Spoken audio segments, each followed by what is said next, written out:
we'll take a trip to the remote edge of the Stonington Peninsula, where we'll meet a woodcarver who's a master at turning trees into ducks. Finding a piece of wood that I believe a duck is in, and you remove what isn't a duck. And we'll meet with a hunter who had an argument with a bear about a deer. 9 million acres of forest, 1,700 miles of continuous shoreline, 4,300 lakes, 12,000 miles of streams, more than 300 waterfalls, 15 counties, 2 time zones, and 1 area code. Welcome to the Upper Peninsula. Welcome to 906 Outdoors.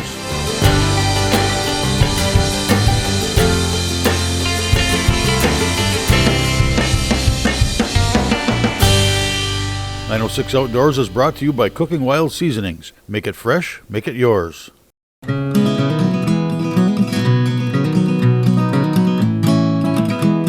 Travel to the southern end of the UP Stonington Peninsula, situated on the shores of Lake Michigan. Quietly carving away on his next masterpiece, you'll find renowned woodcarver Bill Benesh. I had the opportunity to visit with Bill and learn a bit about how and why he's a woodcarver. Well, I went to the University of Rhode Island and got out of school and needed a job. Couldn't find one. I ended up in a textile mill and spent about a third of my life doing that. Got out of that and got in the automobile business and spent about a third of my life doing that. So I figured this is it for me, because I'm using my last third right here. This is my love. All of that got me to here. I've never had any lessons in carving. I'm left-handed and everything would be backwards anyway. But I truly, truly believe, for me, what works is I'm not carving a duck so much as I am finding a piece of wood that I believe a duck is in, and you remove what isn't a duck. This particular duck that I've just started came from this block of wood. And what I did was I did all of this detail with a pencil on it to make sure there really was a duck in this piece of wood. It doesn't need to be there. This is end product. But I need to know before I start something that it's going to be right. Your odds of getting it right are much better that way. And I remove everything that isn't a duck. Then you have to end up with what you wanted. It's three-dimensional, but a bandsaw doesn't cut three-dimensionally. So you cut it in 2 directions. You outline, and again, I put in all the detail. This is the duck I wanted to come out of that piece of wood, and I wanted to make sure it was there. The piece of wood has to be perfectly square, or cutting from top to bottom or side to side. One side will be bigger or smaller, and you're not going to end up with a duck. Everything has to be perfectly square.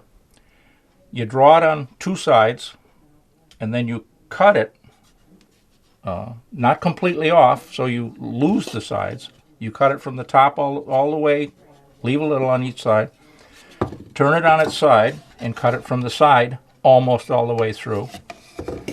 And then by hand, you knock these pieces off, and your duck comes out of that tree. From here, it's a little more complicated. It's all by hand, and you've got to have the reference work. I'm not creating anything. I'm duplicating something, I'm copying something. And to me, the best carver isn't the one whose interpretation of wins a prize, it's the one who makes it look real. To me, that's the end goal, is to end up with something real. Once I have my duck, it's then a question of what position you want this duck in, whether you want it resting, alert, sleeping, swimming, and I draw everything in with a pencil. And from there, it's an awful lot of study of the wildlife itself. It's a lot of preparation work. There are no oopses. If you cut something off, you can't put it back on.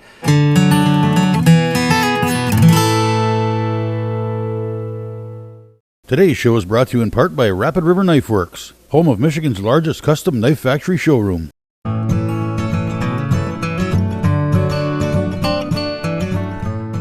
What I'll do is do feather groups. I will start in the body of the duck. The last things I will do will be the tail and the head, and the reason is that that's where the most delicacy and detail is, and you really don't want a finished tail while you're spending another 50 hours working on something else. You're looking for something to break. Once I have the feather groups done, I will then work individual feathers on. Once I have the individual feathers, I will try to give character Every feather is hand cut, and then it's wood burned. This is the wood burner.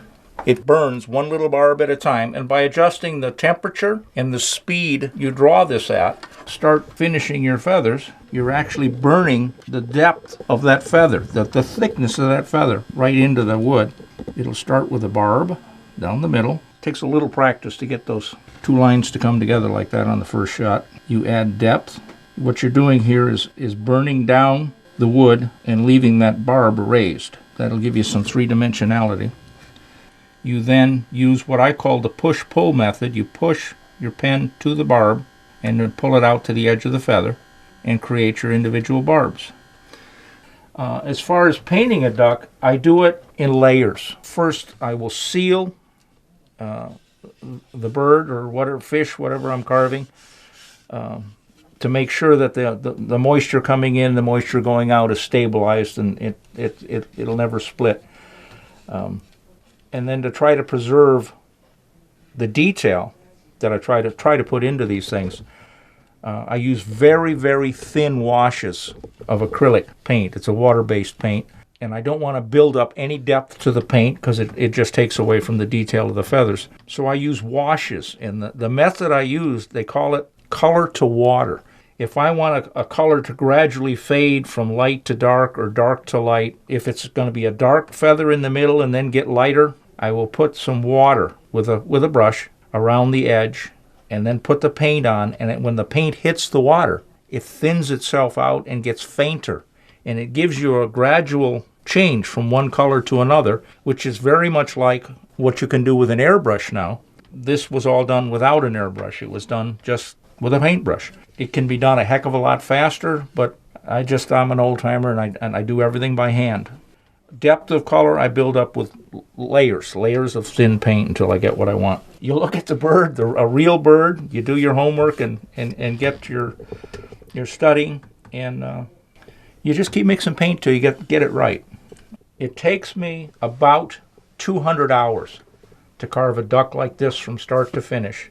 Sometimes I'll do it in a straight line with nothing else in between. Sometimes I'll do a section of it and then go to something else and come back. But generally speaking, it's going to be about 200 hours. So you really want everything planned before you start. Part of the reason I moved here, a friend of mine, I was living in northern Wisconsin, and a friend of mine had a cabin up here, and he said the cedar up here, the northern cedar, is fantastic. It's just fabulous. You got to go up, stay at my camp, and get yourself some cedar. Came up here, fell in love, and started walking up and down the roads looking for something for sale. And I've been here 25 years now.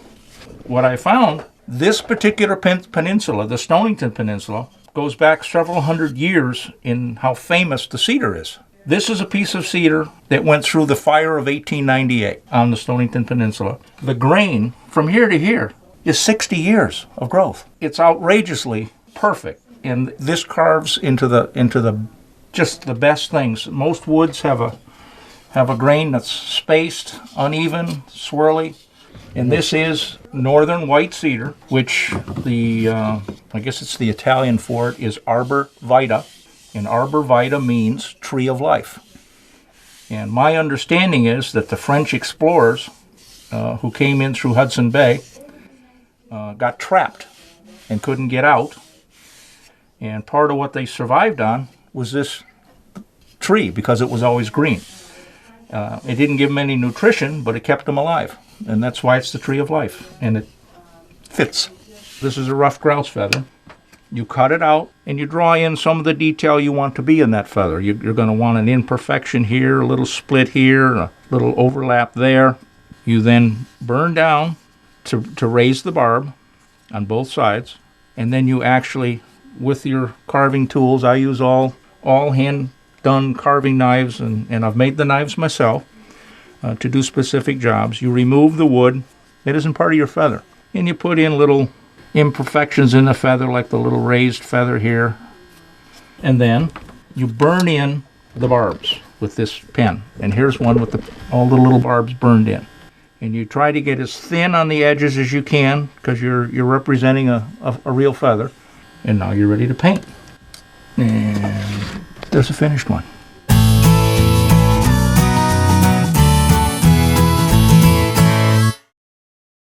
906 Outdoors is brought to you in part by Blades Bait and Tackle, your year-round connection to fishing bait enoch.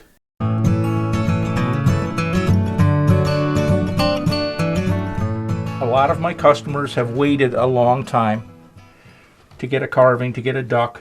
And so I thought, well, it'd be a good change of pace for me to do something different, keep me excited and in the game, and something that wouldn't take as long, it wouldn't take 200 hours to carve. So I started doing some other things, like this chickadee. One of my duck customers wanted one, and through word of mouth, I had to do 30 more.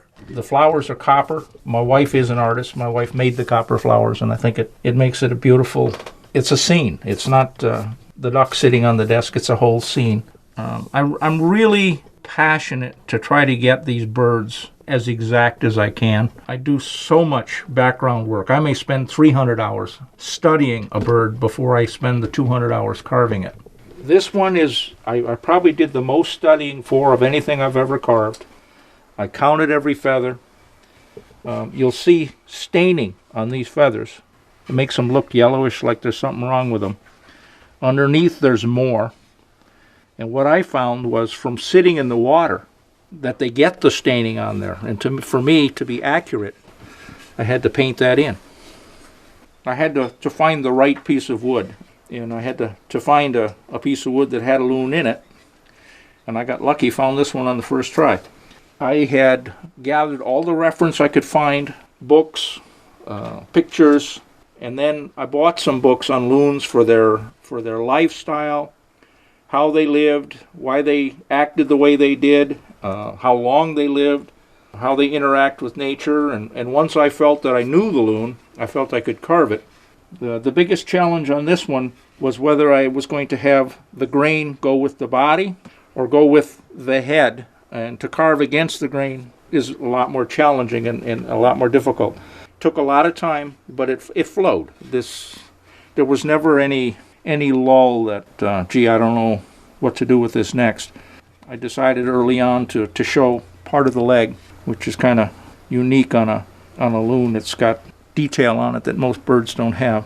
What looked real to me, the head is not just turned, it's also kinked this way. To me, that gave it more of a realistic life look. It was the pose that I wanted. That loon was up about 600 hours. It's just an awful lot of wood that got removed from that piece of wood to make it a loon. Pretty proud of this one. When I first started carving professionally, I picked the easy ones. First duck I ever carved was a green-winged teal hen. And I waited and waited and waited because I knew that would take the most of my skills and be the most difficult would be the male wood duck. The last series I ever did was the male wood duck. My series consisted of 30 ducks to 30 collectors, and I had more calls and wishes for one more.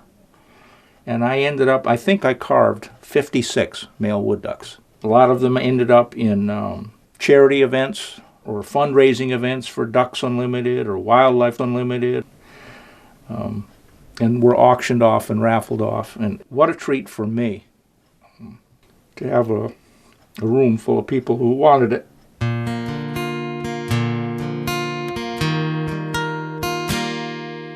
No matter what I've done to pay the bills over the years, I found that I have always worked with my hands.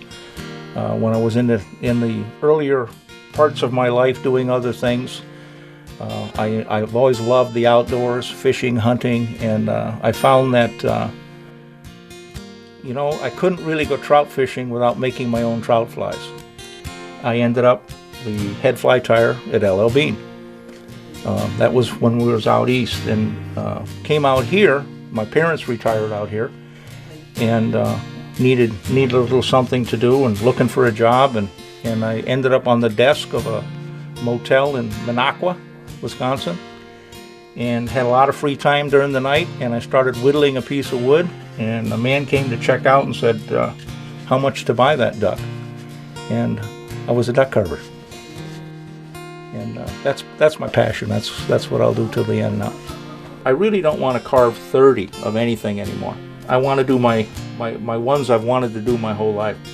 So what I do now is I just take commissions to do whatever anybody wants to do, whether it be a duck or a songbird or a fish. I would be thrilled to take on a challenge if somebody who's a fan of these things or a collector of these things or just appreciates them. I guess the beauty of doing something like that or me helping someone get something like that is you don't have to buy the one off the shelf. You get, this is what I want, this is where I want to put it, this is the way it's got a face. You're dealing with the person carving it and you get what you want. Everything is one of a kind, even though I've done a lot of them, and everything is unique. And I have carved now full-size detailed ducks over 500. But I love it. I love it so much that it's not a chore. It's not even a job. I think I told somebody once that in some ways I feel like I'm cheating because I love doing it so much. I get up in the morning and I can't wait to get at it and do it, and I have to tell myself, well, in order to earn carving time, I got to go split some firewood because that has to be done. That's going to heat the house, and you got to earn the carving time. This is recess right here. It's my passion. It's not my hobby. It's what I do, and it's not something that I'll do until I find something else. This is my something else. This is what I want to do. It just turns me inside out to have people look at it and tell me that it looks real. I'm a lucky guy. My dad, who was in business his whole life, he's always said to me, he says, you really ought to be making some money. He says, as hard as you work, you're not making any money. And I told my dad, I says, well, to me, the measure of the man, nobody can make more time. That's the only thing you can't buy. And the man who has the most control of his time to do what he wants to do is the winner. And my dad spent years, he would fight to work 50 weeks a year to spend 2 weeks up here. I live here. I'm the winner.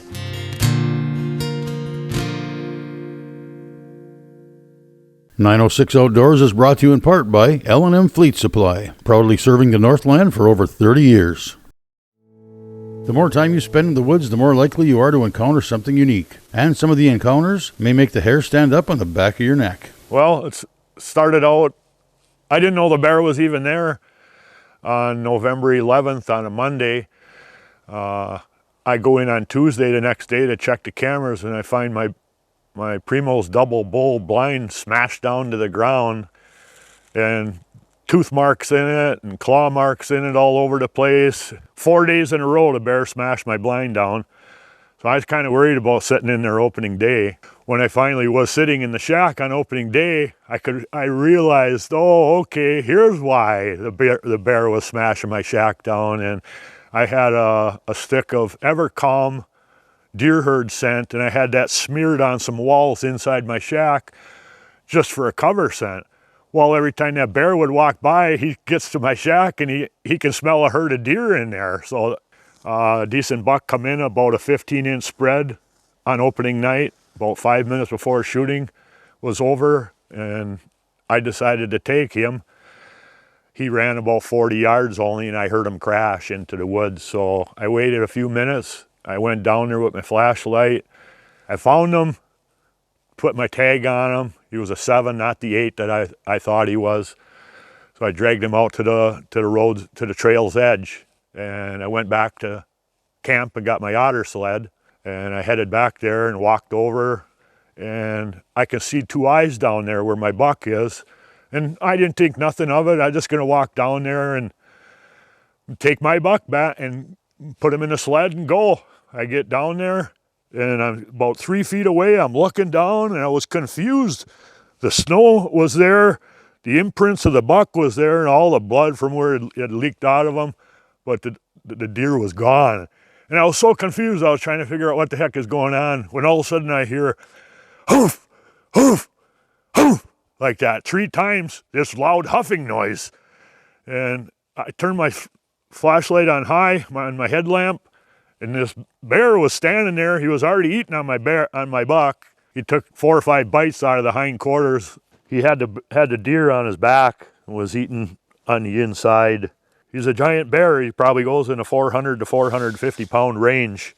He probably only had 4 or 5, maybe 6 bites out of the hindquarters by the time I got there. So I was lucky I didn't stay at camp and have a shot in a beer like I normally do before I go to get my deer. He stands up on his hind legs. I got my backpack on with my pistol in my backpack. No time to take that off to even try to protect myself. The only thing I could do was holler as loud as I could, and I took the sled, and I'm 26 feet from him. I'm shaking this thing as hard as I could possibly shake it. And I'm yelling at the top of my lungs, "You're not gonna take my buck!"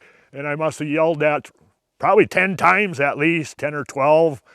And that bear, he stood up and he kind of did a herky-jerk motion and put his paw on the tree to balance himself. Well, I had my light on high in his face. He just, after about 2 seconds, he just turned and whirled and went back into the swamp at probably a half of a jog speed. So I'm wondering, now he's out of the distance of my light shining. Is he standing back there or what? So I figured this is my chance. So I ran up there, grabbed my buck, threw him in my sled as fast as I could go, and I just, all in one motion, turned around, put the rope over my shoulder and started running. And I got back out to where I originally dropped the buck at the trail's edge, and I never stopped running. I ran over the top of the hill, down the hill the other side, across the field. I grabbed my four-wheeler and came back and drove the four-wheeler there. Normally that's a 7-minute walk. It took me 2 minutes according to my trail cameras, so I was moving pretty good for a 56-year-old man. Most people wondering, are you crazy to even sit in that deer blind after a bear smashing it down 4 days in a row? Yeah, I probably am crazy. Crazy for deer hunting. You'll never stop me from being out there. Feel free to join us on Facebook or visit us at 906outdoors.com. Thanks for watching, and we invite you to join us next week for another adventure right here on 906 Outdoors.